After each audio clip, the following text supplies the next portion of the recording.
So never bring your Filipina to America as a Western guy or to any Western country if you have a big age gap, you are not a legitimately wealthy man in said country. Um, a lot of guys come to the Philippines and they are considered wealthy when they land at a 57-1 split from the dollar to the peso.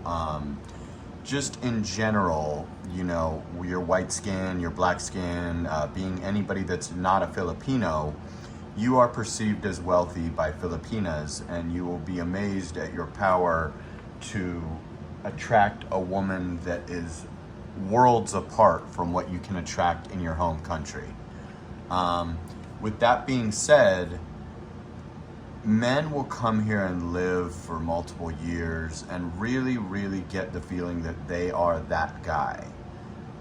When in reality, that is actually a complete illusion, and I'll tell you why. So basically, when you are, say you're like me, or you're a little older than me, you're 50 years old, you come to the Philippines, and you're dating a woman 20, 30 years your junior, I don't know, 20 to 30, say, and you are 50. And say that you're, I don't know, an average guy. You were a 5 in America, that probably makes you a 7 in the Philippines. Maybe you're got a little bit of a dad bod, maybe you're, if you work out and tone up, maybe you could look pretty fit, but you're just kind of an average schlub in America, let's be honest. And I'm not excluding myself from this. I'm 47 years old now, as of a few days ago, and it is what it is. So if you bring a woman to America, what you have to understand is you are a king in the Philippines. If you're 50, you're average, you got, blue eyes, green eyes, you got some hair left, you got, I don't know, you're making $2,000 a month, say. You're a big dog. You're doing pretty good. Unless you're in the city I'm in, you might need to make 3, but you're kind of a big dog. You have to understand the average family in the Philippines could live off of, I don't know, $250, $300 a month for the whole family. So if you're making, say you're getting 2,000 in what I just said, that's 8 times what a whole family's living on. So you're going to be able to have a condo like this one I'm in. You're going to be able to eat out every single day, Starbucks every morning. You can maybe even bring a woman along for the ride and do double everything every day and still make your rent. You might be pushing up, if you're in a BGC, you might be pushing up towards 2,500 at that point. But single, you could certainly probably do it on 2,200 or something. And you can't really dispute me on this because I've done it. So when you go to America, your Filipina is average here. She's probably a morena, she's probably a regular, she might be to you a 7 or an 8, but in the Philippines, she might be like a 6, you know what I mean? She might have the darker skin, she might just be a skinny girl that's, 5 foot and, a tremendous beauty to a Western man. But in the Philippines, she's, there's a ton of girls that look like that, right? So what you have to understand is, if you were to say I was to go back to America right now, and I bring my Filipina, she's a 21-year-old, a 25-year-old, whatever she is, and she's to me, she's an exceptionally good-looking woman, but she may look like, 100 girls or 1,000 girls in Samar, or 1,000 girls in Negros, or 1,000 girls in Manila, or whatever. She's she's a Filipina. So she comes to the United States, okay? And I know this because I've met Filipinas in the United States. I dated Thai girls in the United States. I dated Japanese girls, Chinese women in Las Vegas. These women are different. So they're walking around the mall. Every blonde girl, every brunette girl, every boss babes walking around. But these girls are white girls. Blue eyes, green eyes. They got their collagen in their lips. They got their breast augmentations, etc. And your Filipina is going to stick out in an exotic kind of good way. Well, guess who sticks out here in a similar way, even with the 20 years on the age? Me and you. Because we have the blue eyes, we have white skin. Even in BGC, when I walk outside, I might see 150 Filipinos before I see one other white guy. I might see 1,500. BGC is a place that's relatively popular with foreigners, so you would think, oh, there's a lot of foreigners in BGC. No, there's not. And guess what else? most of the foreigners that come here that you might run into out of that one out of every 150 or 1,000 people is here for 2 weeks seeing their LDR. They're here because their job stationed them here for a while to, do something. They're here on a discovery trip and they're going to go home and maybe not have the funds to come back here and live permanently, et cetera, et cetera, et cetera.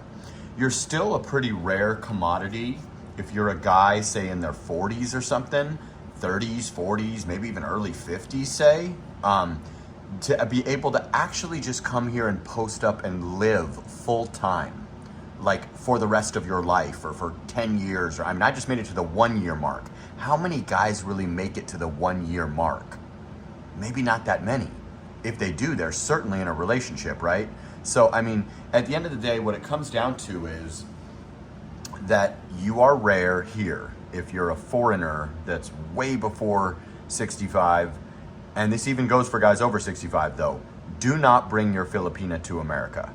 If you're way before 65 though, and you can actually come here at 35 or 30 or 27 or 45 or 50 and just live here for the rest of your life and you still have a tiny bit of sexual marketplace value, you are a king in the Philippines and it will give you an ego.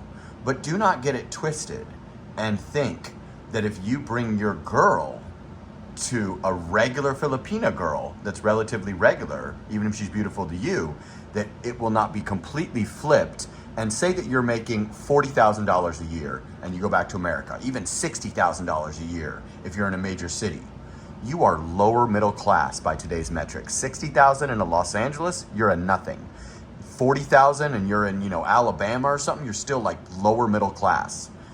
So what you have to understand is your woman will start to look at you like, oh wow, he's not the big powerhouse that I thought he was when he was bringing in $3,000 a month, living in Boracay or Dumaguete or BGC or something, and I am getting an awful lot of attention.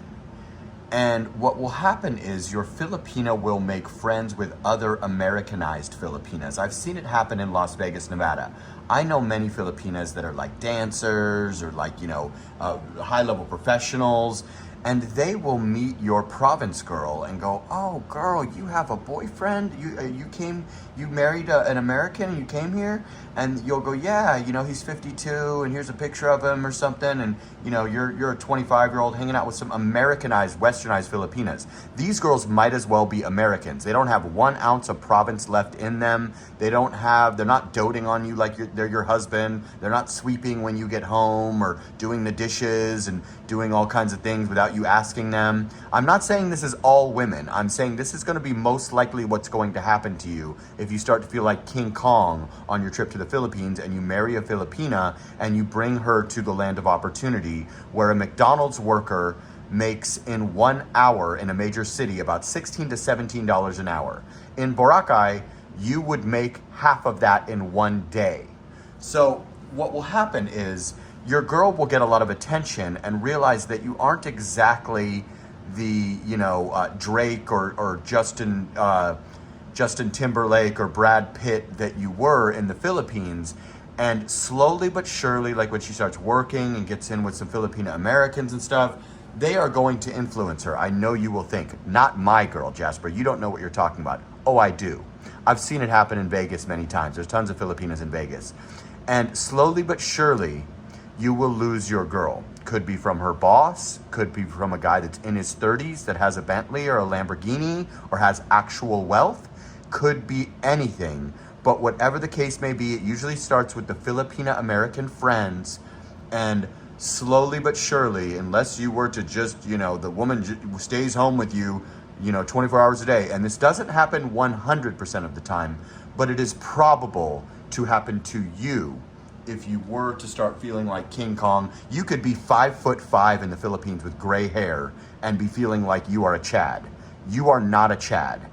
You are definitely a whole nothing in America, and it will become crystal clear to your Filipina that you are a whole nothing if you take her to America. If you keep her in the Philippines at 5'5" with gray hair at 55 years old, they'll wear you like a badge of honor and you're a big deal, especially as long as you can always keep that $3,000 a month or whatever coming in.